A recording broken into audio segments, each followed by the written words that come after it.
I believe recording is in progress now. Um, so hi everyone, I'm Sharon. I'm with XR Access and I'm here to introduce Colby Morgan. Colby Morgan is an accessibility advocate, passionate XR developer, US Army veteran, and a technical director at Mighty Coconut. At Mighty Coconut, he leads the technical teams for Walkabout Mini Golf and other projects. He focuses his experience on creating social, inclusive, and accessible experiences that change people for the better. Colby has spent the last decade focused on XR development for medical training, VR fitness, and engaging social worlds. So without further ado, here's Colby. Thank you. Yeah, thank you so much for everyone coming out. Thank you to Dylan, Sharon, and Xer Access for doing these talks. I'm very honored to be able to speak today. And again, thank you for everyone coming, and I'm really excited to talk with everyone. So, yeah, my name's Colby Morgan. I have, like Sharon mentioned, been in the XR development space for about the past decade, nursing simulations, VR fitness, a lot of some 360 stuff kind of sprinkled in there as well. I'm excuse me. I was going to try to find a funny photo of the family of the dog or something like that, but just ended up running out of time. But um, yeah, so I am like a chair mentioned, I am the technical director over at Mighty Coconut. So I get the privilege of leading the technical teams. Our main product is Walkabout Mini Golf. It's one of the highest rated VR multiplayer games. We have new courses we drop every 6 to 7 weeks. Each of those courses take about 9 to 12 months of a development. So at any point in time, we have about six-ish courses in active development at a given time. Um, so we've got kind of every phase of the production process kind of happening and just kind of keeps transitioning over as well. So um, yeah, today I was getting ready for this presentation. I was asking the wisest person I know some feedback of some different ideas how to improve my presentation and share my experience. Um, and my wife said, you should probably start with the story. So I'm not much of a storyteller, but I did have a few things that kind of always stick out with me that kind of resemble a story a little bit. So I'm visually impaired, and I've been visually impaired for the past 15 years or so. You have to use a white cane to navigate, suite of accessibility tools on the PC to work and do my work. And so every day I get to live with really well designed, accessible software, tools, systems that make my life that much easier. But I also get to fight against tools, technology, systems that are not designed well and not accessible. And so accessibility is really personal for me. I feel, a lot of those systems, I feel the direct impact of those good and bad accessibility decisions. So being visually impaired inside of the VR industry is sometimes can kind of make people scratch their heads a little bit. And especially around VR conferences or just bigger conferences in general, you usually get a lot of heads turning, people that either want to ask a lot of questions or people that just kind of want to avoid or ignore me a little bit, unfortunately, because of that. Um, and a handful of years ago, at one of the larger conferences, there was someone that was called Greg for now. They came and kind of point blank asked me a question, which I'm sure a lot of people were thinking. And they asked me the question, "Why are you here?" And the question caught me off guard when I got it. And so I took a moment and I initially responded.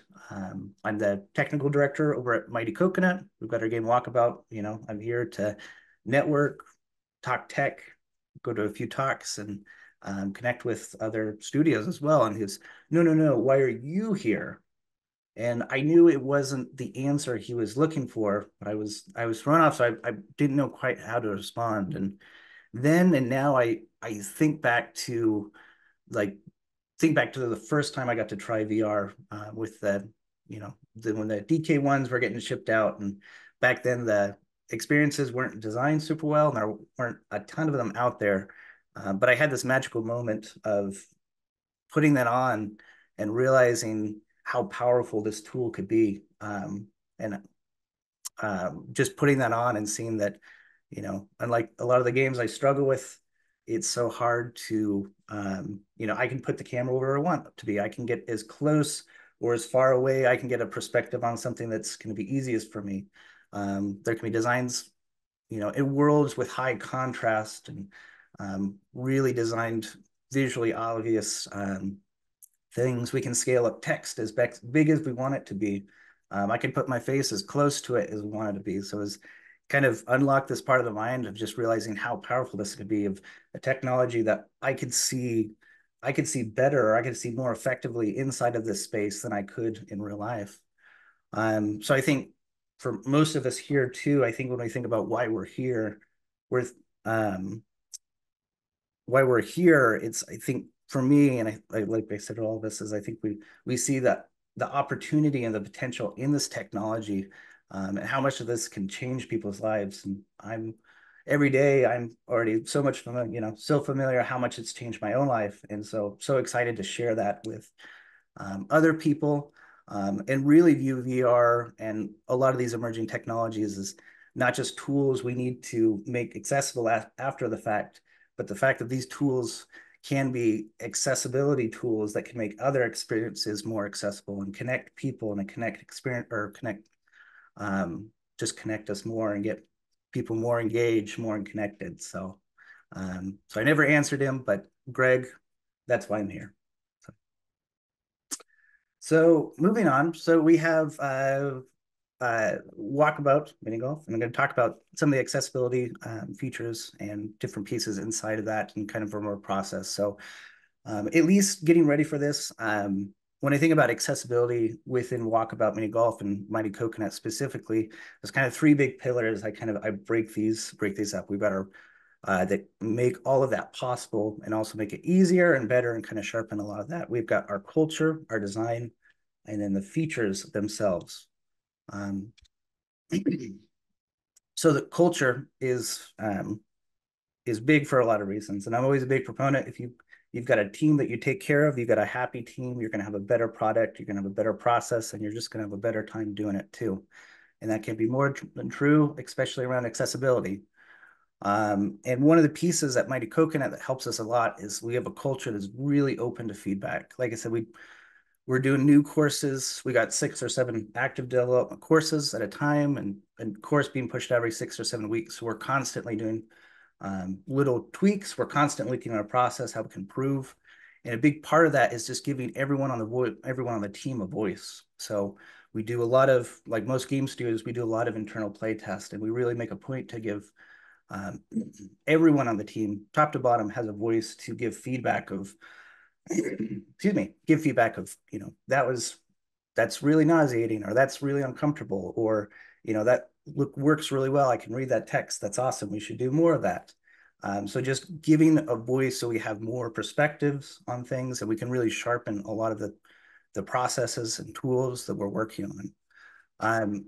And with that too, the other part of that is really focusing the culture around the product and the user experience. And with a lot of that feedback, we're always thinking about the users, about how this is going to impact them, how they're going to react to it, what's going to be comfortable, what's going to excite them. And not only giving voice to our team, our internal team, but giving a voice to our community as well. We have an amazing community management team that engages with our awesome community. And so we really work hard to listen to all the feedback we receive on all the various channels we get feedback from. And we essentially triage pretty much all of the feedback every week and kind of looking at that. So we really try to give that voice back to the community and the player. So we're always listening to them. Because from a cultural perspective too, it's really important when possible if you can develop features with users. I know that's not always possible depending on the size of the studio and the project, but you're always going to get closer to the mark if you know, you're not developing it for the user, you're developing it with the user around that. The next big piece is design. So the next big pillar is design. So Mighty Coconut has given me an even deeper appreciation for how important design is to the process. You can look at videos, but Mighty Coconut has some real heavyweights and titans from the design space on the team. So it's really critical part of our process that we spend quite a bit of time in that pre-production of really fleshing out these worlds, kind of thinking through the gameplay, the world, the design of that. And that lends itself really well because accessible designs is just better designs. And because I guess, yeah, they talk about, good design is invisible because most of the time people are always going to only really notice the bad designs. And I always see it as like it's the accessibility you don't see. It's all those good design decisions that you took the time to make that remove those barriers and remove those issues early on before they become issues, and really kind of removing the friction. So I think we have a huge benefit again of just how much focus we do on the design of. We can really, remove the friction before it becomes an issue for users that they can run into. Um, and since we're such a social experience as well, we put a lot of focus in making people feel immersed in the course, in the experience they're doing, and experience or immersed with the group they're with as well. So removing through design, trying to remove as many of those friction barriers of, not having to learn complicated control schemes, not having to figure out really deep, complex menus, just removing as many of those barriers just to make it as smooth of a process as possible. And we really kind of lean into simple, intuitive, and immersive for a lot of our designs. Our founder, Lucas Martel, when he first made Walkabout, he designed it with one button in mind. The idea being he wanted to play Walkabout. He wanted anyone to be able to play Walkabout just by learning one button. It's the trigger. So you can, activate some of the UI, you can warp to your ball, you can swing to hit. And so that has impacted a lot of other designs because as we add new mechanics, that's still like deep in our DNA of how we think about we're adding things. Of we really want that to still be as simple and intuitive as possible. From a gameplay design perspective, it could be easy to overcomplicate, and add crazy combos and stuff, but there's a lot of power and benefit to finding that simple kind of like the atom of that experience and just really simplifying that. So yeah, and the next big pillar is actual features in there. So there's quite a few features and different settings, things, designs in Walkabout that could lend themselves to accessibility. So I'm not going to be necessarily talking about every single one of those, but kind of some of the high level ones. So I'll start out with we had recently a few months ago we had our first specific accessibility update with this accessibility menu. And I was really excited about this one because these three settings, magnifier, controller smoothing, and wrist watch scale, were all tools that I had developed for me to use for the development process. So these were all things I was using working inside the editor, designing courses, designing features, giving feedback, finding bugs. And so I was really excited to have the opportunity to take these things that I was using for my development, and I knew they had a lot of value for me, and get them polished and ready for users. So that first, or that, yeah, so we got the wristwatch scale. So again, kind of leaning into a simple design. We have kind of all your critical UI on your wrist. So it's just a simple action to turn and look at. And so with that wristwatch scale, we just give the users the ability to scale that up to make it easier to read at a glance. We also get the benefit of we scale our fox hunt clues. And for anyone not familiar with Walkabout, in all of our hard courses, we have what we call fox hunt, which is just a scavenger hunt activity where you find clues that'll kind of lead you around the course, and you keep finding these clues. And once you find all of them, you will unlock the special putter for each of these courses. So Again, with this wristwatch scale, we get the benefit of that Fox Hunt UI scale gets scaled up as well. So making that easier to read. We do images on that sometimes with the clues. So it just it kind of talking with some of our users too. This was a big one that unlocked Fox Hunt for some people that hadn't really been able to do it or hadn't been able to do it solo because it was a little harder to read. So we were really excited to get this and just see the reactions of kind of unlocking more of Walkabout to more of our community. So the big one, magnifier. This is my favorite. I use it all the time, both in real life and virtual. So this is just a magnifier that appears at the end of your hand. Uh, so from a tech perspective, it's pretty straightforward. It's just a camera to a render texture on a round piece of geo. So again, pretty straightforward. We have it attached to your hand, and it only shows up when you hold your controller up. Excuse me. Sorry.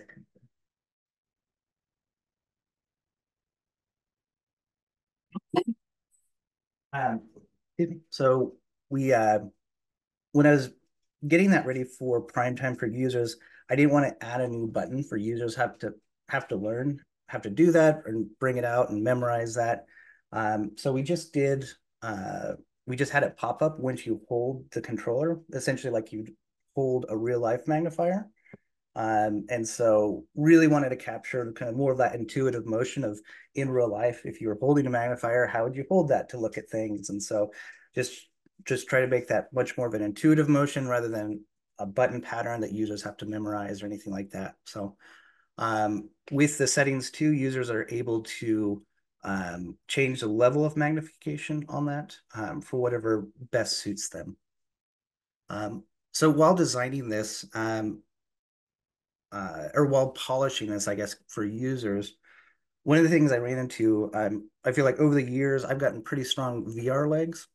But I was noticing that to get this polished, there's just having the magnifier attached to the controller, you get a lot of shake and a lot of jitter, and any type of little movement translate to a pretty big shake, especially a magnifier that zoomed in pretty far.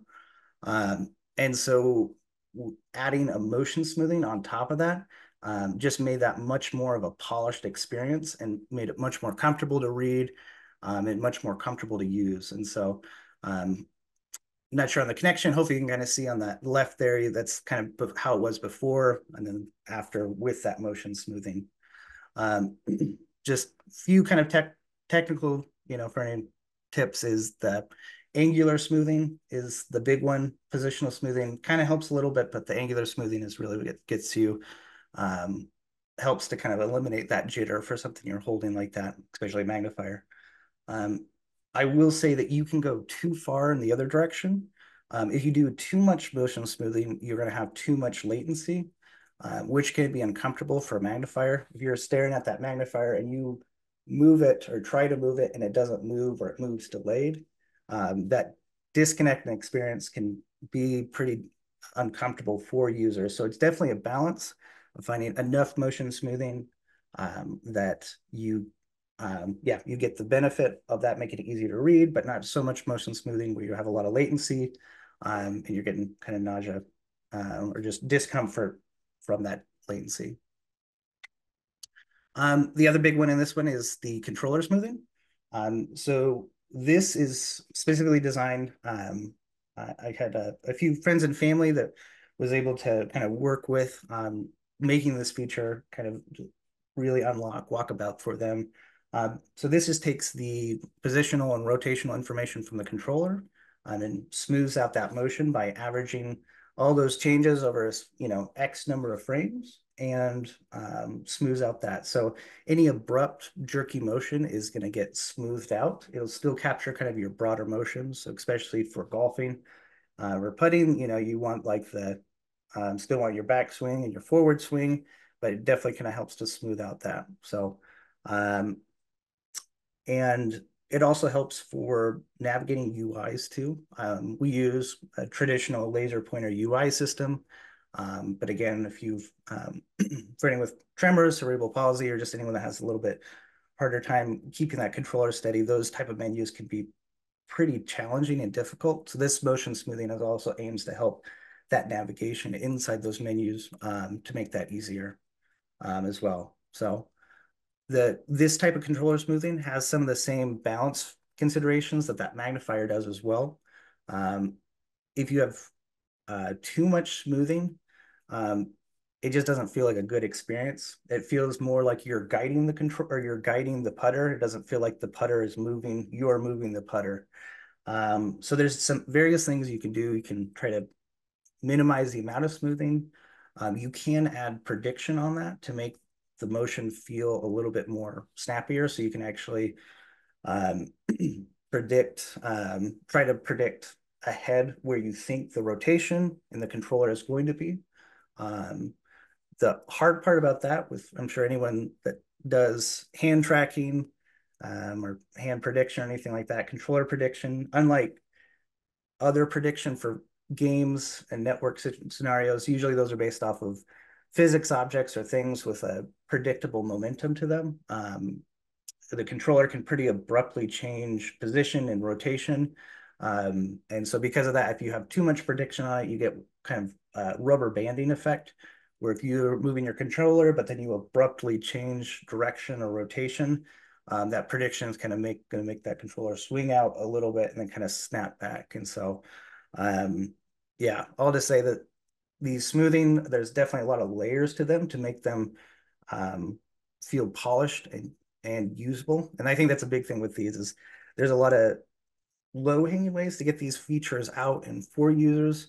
But it's definitely, you need to spend the time to make sure that they're features that are actually usable for users and something users want to use. And really kind of, again, in that kind of good design principle, it's an invisible feature where it's something that enables more for the user, but it's something that doesn't cognitively add of like, it makes it easier, but I have like kind of a weird prediction I have to work around.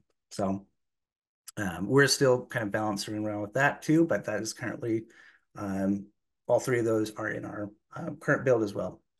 A few other ones just kind of calling out too.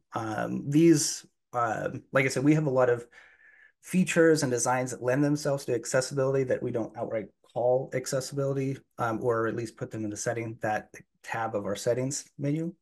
But some of the other ones calling out is early on, the experience was with putter scaling. So no matter how tall or short you are, that putter is always going to scale down to the ground. And one of the big things that's unlocked is for users in wheelchairs or users that struggle standing for long periods of time or just want to play seated down. It creates a level playing field where everyone gets to kind of compete and play together, but they get to play in the way that's most comfortable for them. So it's a good example of a mechanic that conforms to the user rather than the user having to conform to the mechanic. The other big one is the ball locator. So I think especially for VR, or really any type of augment or extended reality application, any key piece of information, it's really helpful to have a really bright visual indicator for. Any VR immersive space can be pretty overwhelming for folks, especially new folks in the space. So just giving them something that kind of clearly points to where they need to focus on to kind of move through a space. So along with the ball locator, we also have an arrow that will kind of help guide where you may be looking to find your ball as well. Auto teleport is another relatively recent feature that has been really exciting to get some feedback on. Of this feature kind of lends itself to the design of like the one button experience, kind of takes away the one button for that. So once you're in the game with this enabled, that's going to keep you just teleported with your group or with your ball. So especially if you have, you're trying to get grandma and grandpa from into VR and maybe they're, unfamiliar with some of the controls and locomotion, this can kind of help keep your group together. So socially, it just keeps everyone teleported, everyone moving together.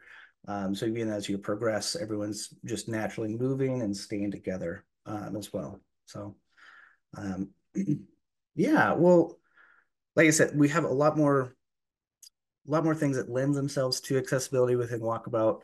Um, and I'm really excited to connect more with folks here and talk more. And so I'll have my information here at the end, my email address. So definitely feel free to shoot me an email. I'll just skip to that. Feel free to shoot me an email if you want to jump in Walkabout, talk about accessibility. I'm always down to talk more in the tech weeds about how these were implemented or some of the design considerations, anything like that. And I'm also always looking to expand my community too. So if you want to share some of your stories or some of the things you're working on, always excited to compare notes and see how we can make this space just overall more accessible space. So, but yeah, I just wanted to open it up to questions. So.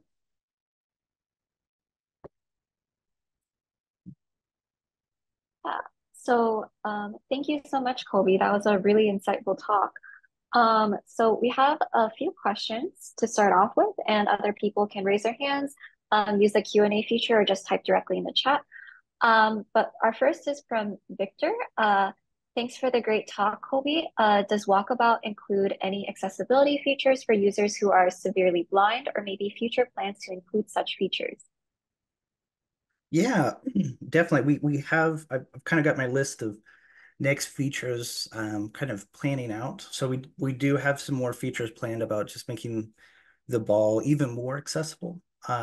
We so but yeah, we do have plans to add some more features. My goal is to try to kind of take that one button experience to to make, especially for like you said, more severely blind, get those in there. We have a few ideas around some kind of guided putts. Um, so folks could still get in and do a swinging motion, and some with other tools, auto teleport, get that. But that's something we're still, we're looking into, and we're kind of excited to see how other folks are doing that as well. So Great, thank you. And then from Maddie, have you all ever introduced a feature for accessibility or otherwise that people responded negatively to? um at least I'm trying to think. I wouldn't say specifically for Walkabout. We've definitely had some courses that we've released with some mechanics that we've gotten kind of some feedback around. Um, uh, the big one for us is our course Upside Down, which uses a gravity mechanic. So you're putting on the ceiling and the floor. And so I know we had some reactions on that. I know some common feedback with that one. It was just limiting for some folks that either from various mobility couldn't, had issues either raising the controller above their head to do some of those putting mechanics. So I think that's probably from an accessibility perspective, um, the biggest negative reaction that we've received. So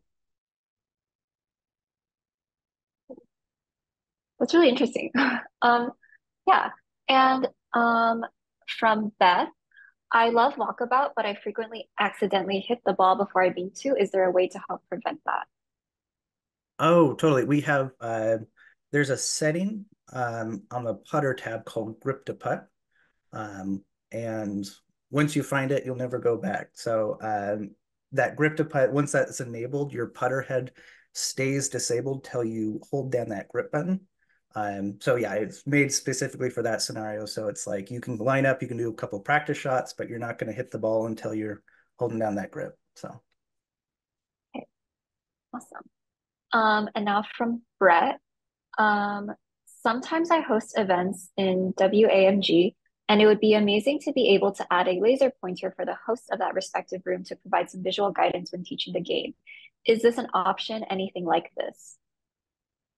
um, yeah, so that's a really interesting idea. So we do have on our roadmap some plans for how we're supporting Walkabout for use cases outside of like directly playing golf. So we do have some kind of ideas around some big rooms, some presenter modes. So yeah, it's definitely on our roadmap, and that is a really interesting idea. Just having a laser pointer for teaching people, so be able to point, like, hey, you need to hit right here. So um, yeah, that's a great idea. So I'll probably take it. Yeah. Um, and Jeffrey asks, appreciate the talk. Are there any big don't do this features that VR games should stay away from or design differently, specifically for vision impaired users? Yeah. So I think the big one I run into personally with a lot of experiences and games in general is just uh sudden changes with bright contrasting lights. So it's like a really bright light or really bright flash. It can be hard with anyone with a visual impairment. So just trying to stay away from, bright flashing lights or really abrupt changes like that. Um, One of the other pieces I've talked about, I think, from a VR immersive world design is just trying not to over rely on a single sense for a specific mechanic type of thing. So if it's like, VR is obviously visually very visually dominated, but if you can play with audio or some other type of vibration mechanics, if it's like you can see where the ball's at. Maybe you can, there's a ping where you can also hear where that is, or, a vibration kind of radar mechanic. And so I think that sometimes the other piece I see is just kind of over reliance on some critical pieces of mechanics on a single, single sense for those as well. And I think the other there was a talk from when they were designing the first Crash Bandicoot, and they were doing the level design for that. And one thing I think about a lot for those is they talk about the squint eye test, the eye squint test, um, and I think a lot of people don't do this in games and software and tools, but it really complemented the level design for those early Crash Bandicoot games. Of they'd essentially play the game with, like, they'd squint their eyes so it's just as blurry as possible, and they were really looking at like the visual design of, like, when you're squinting your eyes, like what visually really stands out and where's the shape language from. And so obviously from an accessibility perspective, that's great as well. And so I think that's just another tip for like design is just thinking about that squint eye test of, like, again, not only for accessibility, but just getting good, strong shape language out of what you're working on. So. Yeah, really great. And that also makes me recall someone in the chat said, I think this is more of a comment, but House said, I love the game and accessibility idea. I was thinking about the other day while playing. It'd be great if there were additional indicators for the wind some maps have, perhaps using vibration to feel it or other visual indicators on the club to probe the wind. Um, Totally. No, that's a great idea. I'm getting an awesome list. Thank you. yeah, of course. And Uh, thank you, House. yeah. Okay, so another question that I think I first saw in the chat. DC, what are some other VR games that have been inspirational for accessibility designs and features? Um, the Yeah, that's a really good question. The other really good one, Cosmonius High.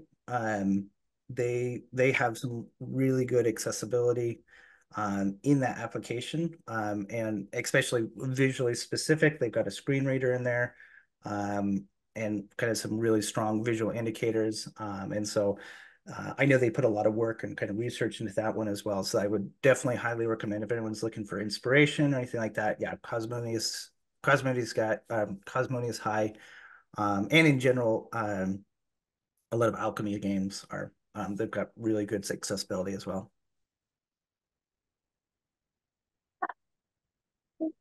Yeah. Um, and another question. Um, some plans for a 2D from Jens.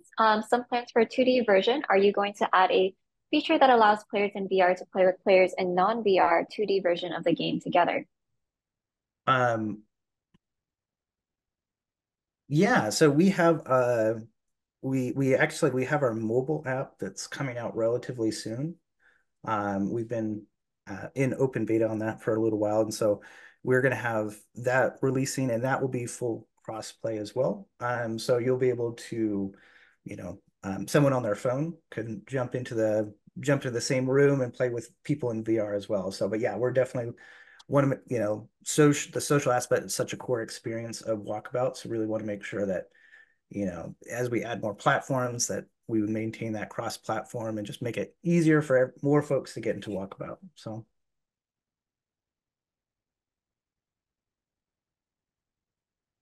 Um, Great. And so, from Dara, brilliant talk, Colby. What are the biggest challenges you face when balancing accessibility with maintaining the intended gameplay experience?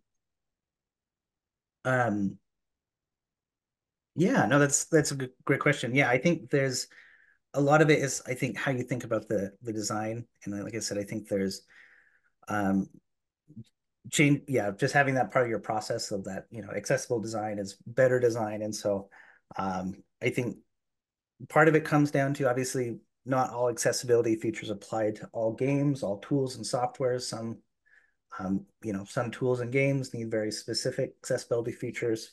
Um, and so I think it partly comes down to knowing your audience, knowing your community, knowing what's going to help them. Um, and I think there definitely is a point with adding, sometimes you want to add some more complex mechanics and features to add some more depth to the game.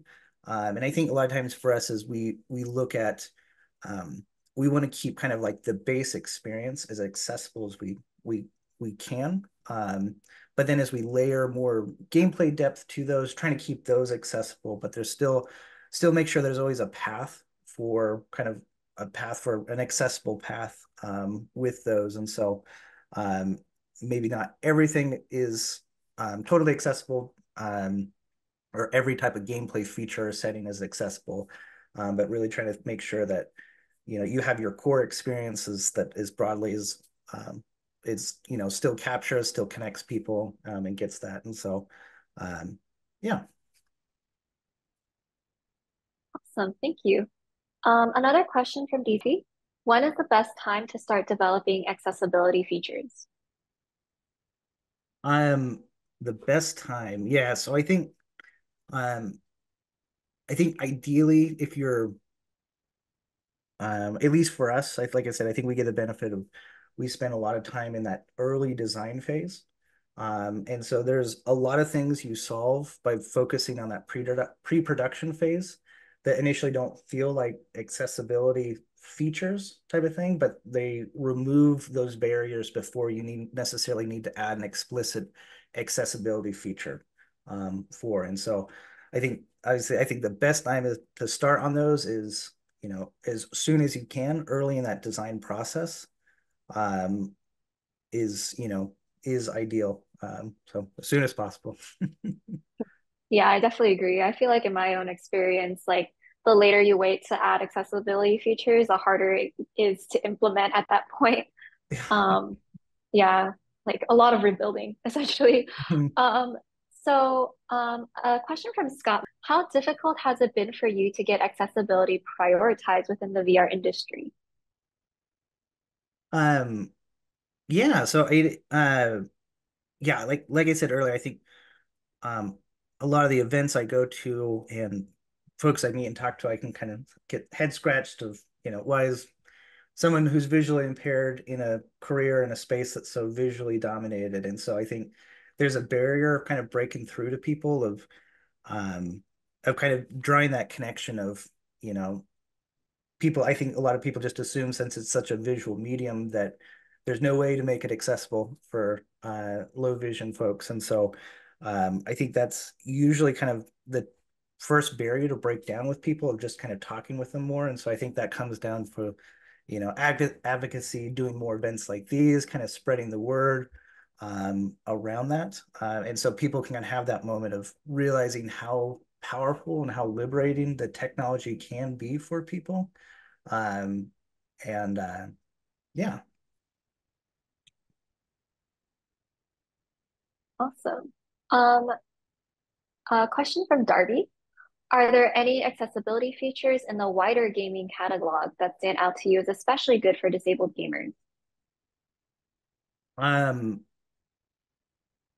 so gaming in particular, Sony, I guess Sony Studios has done a pretty awesome job over the last handful of years with really pushing a lot of their, all their new titles have a pretty good suite. And I think the one that sticks out to me is the Last of Us 2, and the level of accessibility options and settings and that for, low, even severely low vision folks. In there was pretty inspiring for me to see that. And so yeah, I'd say a lot of more kind of Sony studio games over the last handful of years are the ones I really think of, and specific Last of Us 2, I think is the for a lot of folks, I think is that's kind of like one of the big ones as far as just really kind of making that experience accessible to a lot of other folks. So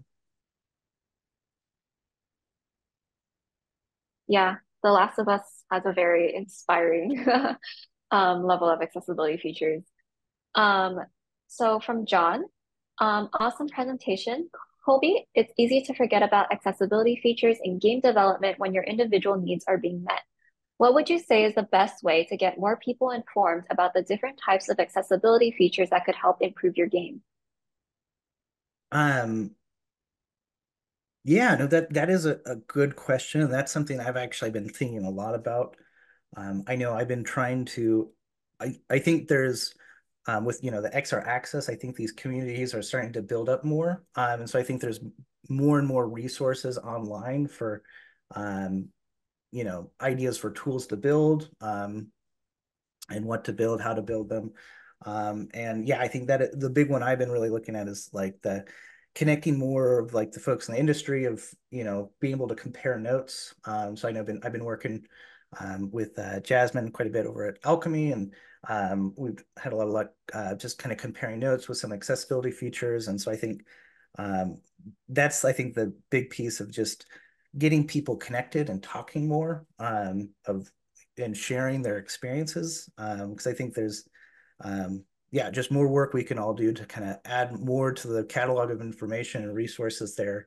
Because, like I said, I think it can be challenging for game or software development in general, just because not there are some broad level accessibilities that you can kind of apply to most things. But a lot of times, like you have a very specific control set or control scheme, interaction, UI, UX. And so sometimes you need some more nuanced custom accessibility. So I think talking with other developers, talking with other studios, and the other big piece of talking, engaging as much with your community as well.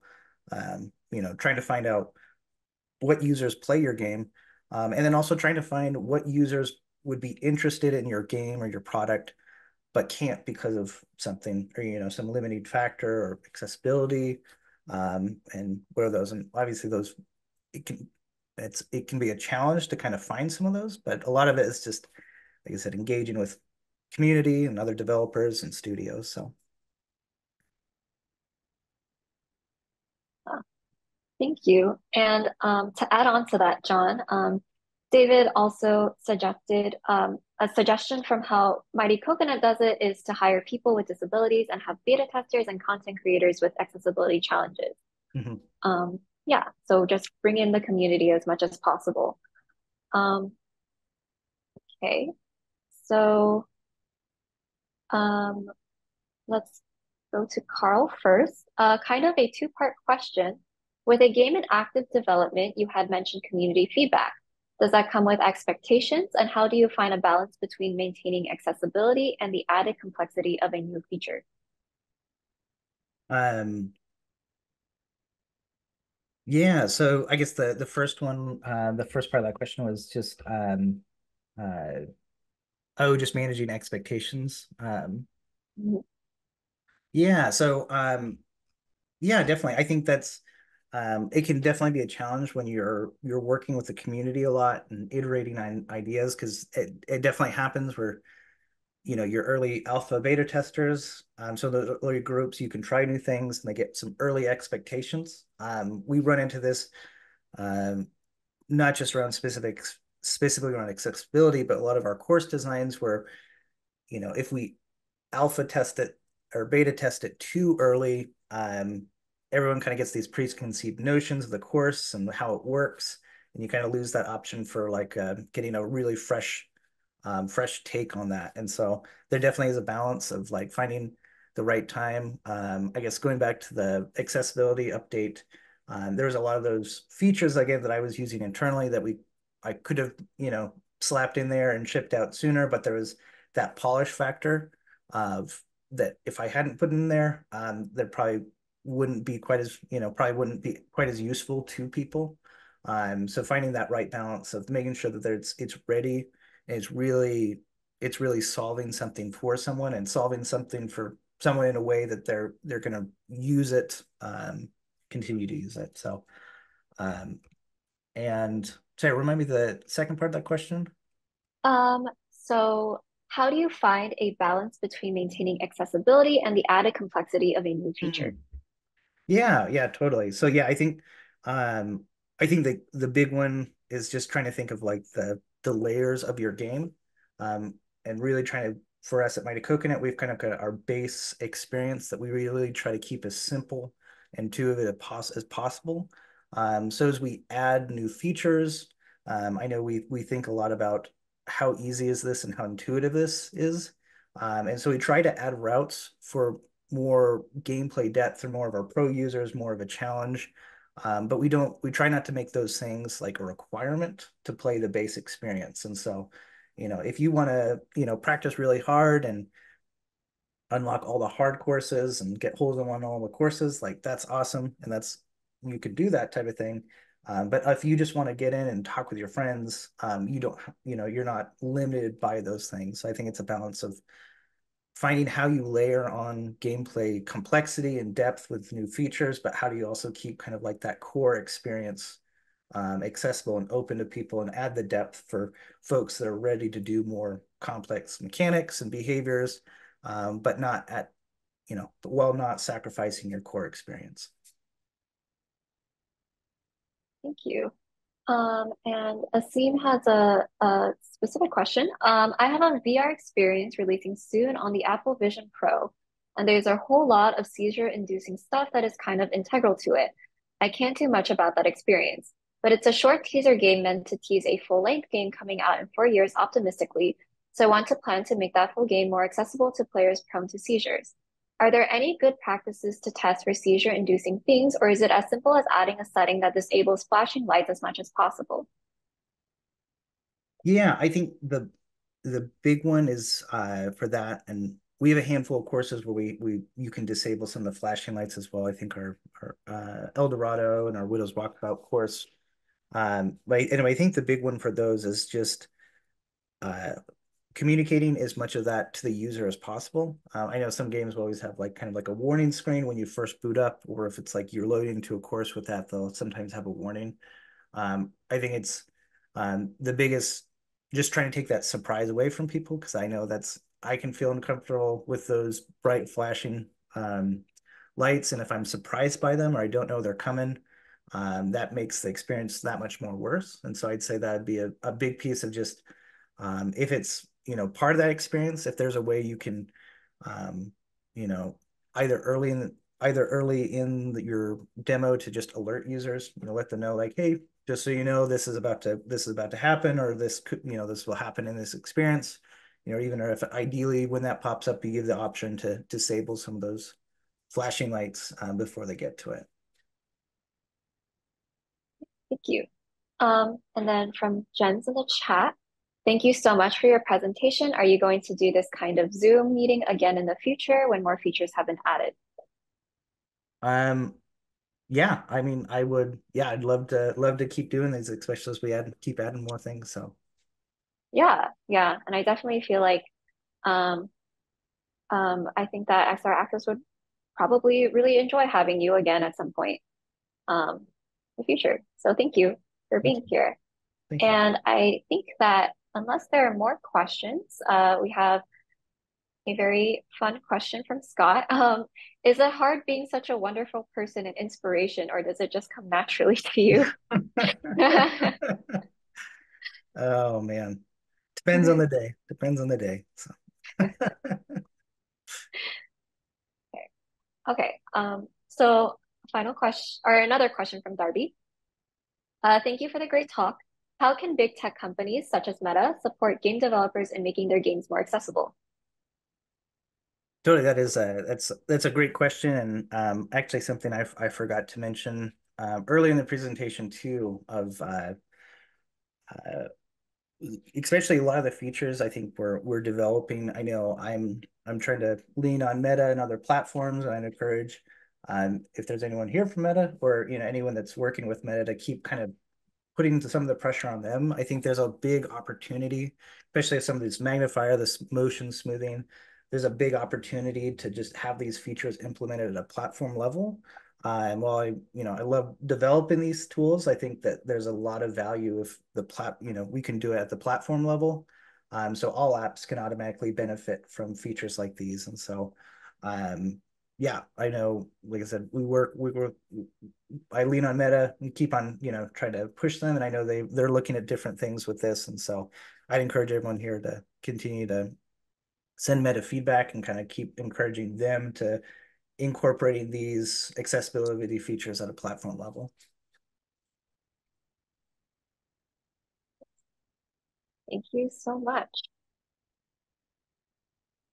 Um, yeah, I think that's all the questions that we had. Thank you. And thank you everyone for being so engaged today during our talk. Definitely. Well, yeah, thank you again, Sharon and XR Access. It was great getting talking with you, and thank you so much for everyone that made it out today. Yeah, my email's there, just colby@mightycoconut.com. Like I said, I'm really interested in connecting with more folks in the industry. Would love to continue to compare notes and ideas. I know we'll be at GDC this year too. So again, if you're going to be there, feel free to shoot me a line. Would love to keep connecting with folks and kind of engaging in this community. So